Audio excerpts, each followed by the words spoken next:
Hey, what's up everyone? Welcome to the String Showdown. I'm Jeremy, and if you are new, this is basically just a guitar string comparison video where we get to compare two sets of acoustic guitar strings back to back to back to back to see if there's like any difference at all in these things. We have a pretty cool one today where we have the Cleartone EQ versus my personal favorite, I gotta say, which is the Elixir NanoWeb in Phosphor Bronze. The Cleartone EQ is pretty cool because it's essentially several sets of strings in one. It's kind of like a mix match of copper, phosphor bronze, 80-20, and like normal steel, which pretty much most acoustic guitar strings have.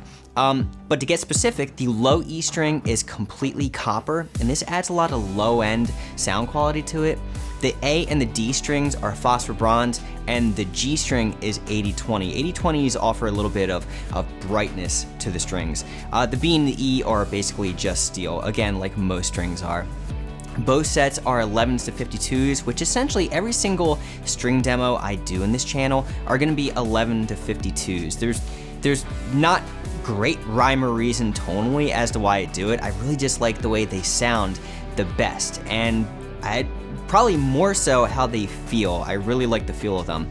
I am gonna say, and I say this in every video, but I'm gonna say it again, each of these examples is mic'd the same exact way every single time, because I basically need to keep this as an experiment. You know, the only variation should be the strings and nothing else. So when you're seeing the video, I've basically already pre-recorded the audio, and I'm really just sort of playing along with the already pre-recorded audio. All right, I know this kind of sounds weird, but I always get a lot of people in the comments saying like, hey, your microphone moved because your angle looks different. That's definitely not the case with this. Anyway, Elixir strings are coated and Cleartone strings are treated. So there's a bit of a difference here. A coated string is essentially just a thin film over each of the strings that offers like slickness, quicker playability, and a little bit of protection, whereas a treated string is really just a chemical application to help prevent corrosion. Now, 80-20s are pretty cool because 80-20 strings have been developed like sometime around like the 1930s and have been used ever since the 1970s and still used today, obviously. D'Addario essentially made phosphor bronze strings in the 1970s, and that's sort of where they came from. Phosphor bronze strings usually contain around 92% copper, whereas 80-20 strings usually have about 80% copper. So if you think of what does the copper lend to the string, copper pretty much equals low-end tone. You know, it gives you a little bit of like some bass response. Now, the introduction of phosphor helps corrosion resistance as well. So phosphor bronze strings should technically last a little bit longer than 80-20 strings. So 80-20 strings tend to age quicker. So phosphor bronze strings produce a natural sound, whereas 80-20 strings produce a brighter tone, or I'm always hearing people say bell-like, and I think I kind of understand that, because when I think of phosphor bronze, I think of more of a natural tone, whereas with 80-20s, I think of more of, you know, you're hearing the metallic characteristic of the string itself. That's kind of anecdotal, so take it for what it's worth. Try both style of strings out, 80-20s and phosphor bronze, and sort of develop your own opinion, which is what I always say. Now, one thing to be said is that not all phosphor bronze strings or not all 80-20 strings sound the same. They are all gonna sound a little bit different from manufacturer to manufacturer, and that's kind of the reason why I make these videos. So let's just take a look at some examples. I'll be back at the end of the video to give you my final thoughts.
So Cleartone is basically a newer company that I hadn't really heard of before up until about a month ago, so I went to try all of their strings out to see what I thought. Right out of the gate, I really like these EQs. I think I liked them a little bit better than the Cleartone Phosphor Bronze, but I kind of forget. The more videos I do, the more I sort of forget what I had done in the past. But the EQs sounded great. I am about 4 weeks into the EQs right now, and they're definitely dead. They're definitely not as vibrant as they were on the first day. But as far as when did they go dead, you know, that's kind of a hard question to ask. And I always have people in the comments asking me, look, how long do these strings last? And it just, so many variables are introduced with that type of question. It's like, how long do you play it? Where do you live? How humid is it? What kind of acidic secretion do your fingers give off onto the strings? And even with that being said, there isn't like one day strings are clear and bright and vibrant and the next day they're dead. It's sort of like a slow progression of the strings getting, I guess, dying, for lack of a better word. I don't really know. But, you know, there's not like a fine line, you know, sounding great and then not sounding great. So I am about a month into it, and they're sounding dead, but they definitely sounded great to begin with. They're uncoated, which are not really my style of strings. I really do like coated strings. I've come to find out, doing all these String Showdown videos, I'm sort of on the line of like, I'd rather just have a coated string. I don't think it sacrifices tone, and I really like the Elixirs because I do like a bright sounding string and I like the coating. So I think Elixirs are still probably my go-to string, but these Cleartones are sounding awesome.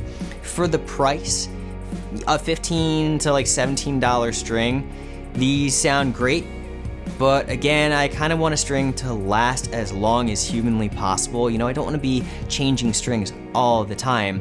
So I tend to lean with Elixir as far as that goes.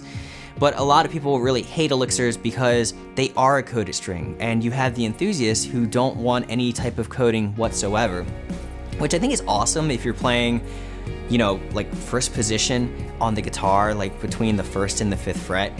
But when you're doing like some slides, I don't like